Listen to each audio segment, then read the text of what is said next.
Today, I'll be showing you how to unlock any phone from any carrier through a simple and free method. This will work for any brand, including Samsung, iPhone, LG, Motorola, Huawei, or any other. If you happen to have a carrier app installed on your phone, unlocking it will be even easier. After following the steps in this video, you won't need an unlock code. Instead, you'll simply wait for a message in the carrier app indicating that your phone has been unlocked.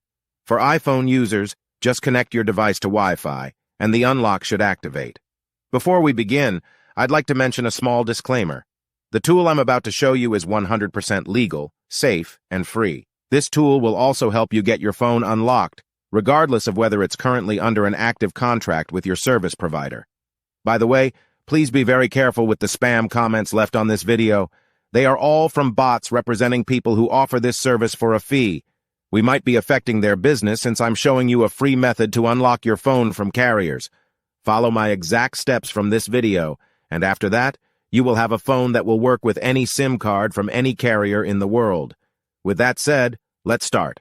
All right, so grab your phone and insert an unsupported SIM card. That means a SIM card from a carrier other than your original one. After powering up your phone, you'll receive a message asking for an unlock code. Once you enter the code, your phone will be fully unlocked and ready to use with any carrier. Here's the best part. You can unlock your phone for free on this website. Just follow the instructions here, and you'll unlock your phone for free using a simple method. Thanks so much for watching this video. See you in the next one.